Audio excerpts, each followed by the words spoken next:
Argentavis, the most terrifying prehistoric bird. There have been birds of all shapes and sizes throughout history and prehistory, shaped by their environments and generations of evolution, and quite a few of them are truly special. Our focus today is on a prehistoric bird of epic proportions, a bird so large that it's almost unthinkable in this modern era. Welcome to our exploration of Argentavis, the giant bird of prey. We'll examine the bird's appearance, its habitat, behaviors, and everything you never knew about this tremendous creature. What is Argentavis? Let's take a trip on our space-time machine. The coordinates? Epicuan Formation, Argentina. 6 million years ago. It's around noon, and you're completely surrounded by an ocean of grass in every direction. The sun belts hard. The distant stirring crickets are the only discernible sign of life out there. But the eternal noon shine flickers with shadow. Once, twice, 3 times. Out of the blinding light emerges the biggest flying bird no one has ever seen, Argentavis, or more specifically, Argentavis magnificens. From the equally extinct Pterotornithidae family, Argentavis is also known as the giant teratorn. It was an ancient relative of modern-day vultures, condors, and buzzards. So far, a single forearm bone or humerus is the sum total fossil evidence for this bird of prey genus. The beastly bird's wingspan, long regarded as the widest ever, is estimated to have been up to an amazing 21.3 feet.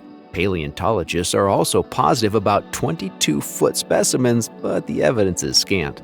The globally recognized wing area is about 87 square feet. Weight probably ranged from 154 to 159 pounds. Body height was from 4'11" to 5'11". All in all, on the ground, Argentavis was similar in stature to a typical human being. It's unclear where any sexual dimorphism leaned. However, if we go by modern-day New World vultures like the extant Andean condor, males were larger than females. While common in most vertebrates, this size dynamic is quite rare among raptors, where females are usually larger than their boy toys. Naturally, this big bird had a big beak. The curved mouthpart is estimated to have been at least 2 feet in length and perfectly honed for ripping flesh from bone or gobbling chunks of carrion, bones and all. Interestingly, though, Argentavis' wingspan record was snatched away in 2014 by Pelagornis sandersi.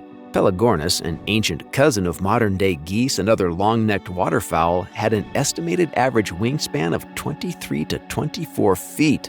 However, weight numbers place Argentavis as the largest bird to ever fly in the sky. The largest creatures to ever fly are the pterosaurs of the Azhdarchidae family, specifically massive winged dinosaurs like Hatzegopteryx and Quetzalcoatlus that had 33-foot-plus wingspans. Among living birds, the wandering albatross has the widest wingspan at 9 feet 10 inches or more. The Cory bustard, at a maximum of 42 pounds, is the heaviest flying bird and animal alive on Earth today. Argentavis' bulk likely means that it spent a lot of time on the ground, perhaps only taking flight when absolutely necessary. Scientists believe that it took flight via powerful run-ups or leaping off cliffs and raised surfaces. The bird also spent most of its time in the air gliding along with the currents. The large wing area facilitated incredible wing loading that could support a large frame without too much flapping. Despite its size, Argentavis had relatively small chest muscles, indicating that it wasn't a high-octane speed flyer from takeoff like eagles or falcons. It was more of a diesel engine flyer, gathering speed slowly for long, steady cruises. The speed itself was also not much to write home about, with estimates hovering around 25 miles per hour. Another factor behind Argentavis' aerial success is the warm climate of its time. The high temperatures meant that there was plenty of warm air blowing around. Warm air rises and forms what are known as thermal updrafts. These warm winds would definitely have helped Argentavis soar high up. The giant teratorn most certainly spent most of its life gliding to easy pickings in the mammal-friendly mid to late Miocene region of modern-day Argentina, scavenging or overpowering vulnerable critters with its incredible mass and fear factor. Early rodents, amphibians, reptiles, deer, and more were all on the menu as prey. However, there is little doubt that Argentavis was primarily a scavenger of what others killed. Based on the nutritional needs of modern birds of prey, we can estimate that Argentavis required between 5.5 and 11 pounds of flesh each day. It's unclear whether Argentavis was a specialized marrow consumer. If it was, it would have used similar techniques to the bearded vulture, which picks up bones and flies to significant heights before dropping them with the intent of cracking them. Energy efficiency suggests that Argentavis didn't do this because the nutritional benefits would be considerably less than the energy exerted by this form of feeding. The Epicuan region was also home to a variety of fellow meat lovers, including early carnivora ancestors: cats, dogs, hyenas, bears, weasels, reptiles, and of course, birds. The land's apex predator at this time was arguably the fearsome Phorushacids, aka terror birds. These land-trapped raptors were powerful and opportunistic predators that dominated most kill scenes. Argentavis would have used its incredible eyesight and potentially advanced sense of smell to scout for fellow predators on or after the prowl and possibly intimidate them away from their kills. Argentavis's appearance feathering-wise is uncertain.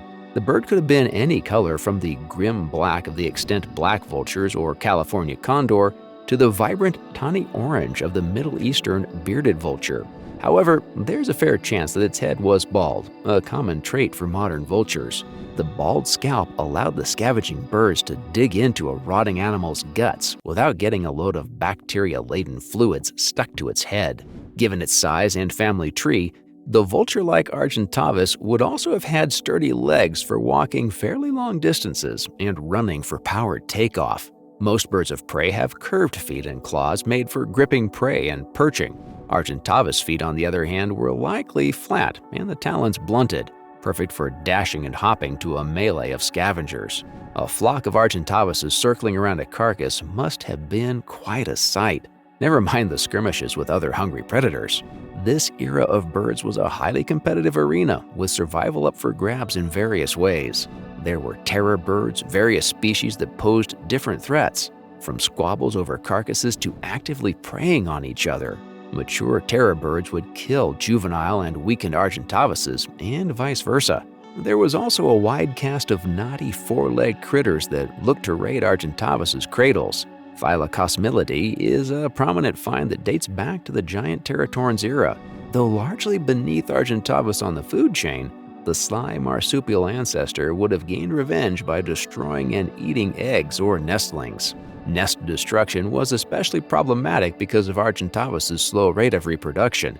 If we base on the reproduction rate of modern birds, Argentavis would have laid 1 or 2 eggs and raised the nestlings for at least 2 years before being ready to breed again. Proportions based on modern New World vultures indicate that the Argentavis eggs were about 2.2 pounds heavy, which is incredible. Argentavis's large body suggests that it may have had an even longer lifespan than the condors and vultures we have today. These birds live for about 30 to 50 years, so Argentavis may have approached 70 or even 80. How did Argentavis live? Argentavis lived on the expansive plains of central and northwestern Argentina. The regions were teeming with all sorts of animals for the giant birds to feast on. Argentavis itself was especially adept at finding food in such an environment. Argentavis likely lived outside and set up nests on the ground. Modern condors and vultures nest in trees, cliffs, and elevated caves.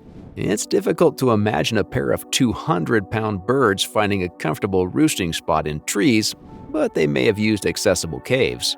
Despite the number of marauding predators, Argentavis was intimidating enough to protect its nests and could therefore afford to have them on the ground. Like most modern vultures, Argentavis was territorial rather than migratory. With a warm climate all year round, few animals needed to migrate, and by extension, Argentavis had everything it needed in this part of the world. Individual birds had immense ranges for scouting and foraging for food. The exact size of a typical Argentavis territory is something we may never know. Another mystery is how sociable these feathered behemoths were. Did they establish pseudo-flocks to help each other find food and defend nesting grounds? Or were they viciously antisocial? There's a fair chance that Argentavis employed a hierarchical social system, especially when it came to crowded meals and nesting sites. More dominant birds would eat first and have the pick of the best breeding sites. Dominance among Argentavises was based on physical size and age, or even whose territories disputes occurred in. The scavenger role is important for an ecosystem because it accelerates the decomposition of dead animals. In turn, this prevents the development of excessive bacteria that could cause problems for other creatures. By eating the carrion that other creatures don't eat, scavengers like Argentavis back then and vultures nowadays help the circle of life tick on efficiently. How did Argentavis go extinct? Argentavis extinction is a great mystery for paleontologists, but most theories are based on a few climate and environment-related factors. For starters, the gradual cooling that occurred as the Miocene period went on meant a reduction in thermal updrafts. As a result, it became harder and more energy-demanding for Argentavis to fly effectively. Impaired flight would have had a tremendously negative impact on mobility and the overall ability to search for food. Another possible factor is the increase in nest-raiding predators. Reptiles, other birds, and a rapidly diverging group of mammalian carnivores possibly did a number on the vulnerable Argentavis' nests, and the bird's rate of reproduction could not counteract them. Birds that could shelter their nests better were better equipped to deal with the onslaught. One thing that certainly happened is that Argentavis was outcompeted by smaller, more agile scavenging birds. These birds could fly faster and possibly longer than Argentavis, qualities that, when combined with the lower nutritional requirements of a smaller body, left Argentavis at a significant disadvantage. Time, logistics, and breeding cycles favored smaller birds, and as the mammals' dominion over the Earth grew and grew, the age of giant birds came to an inevitable end.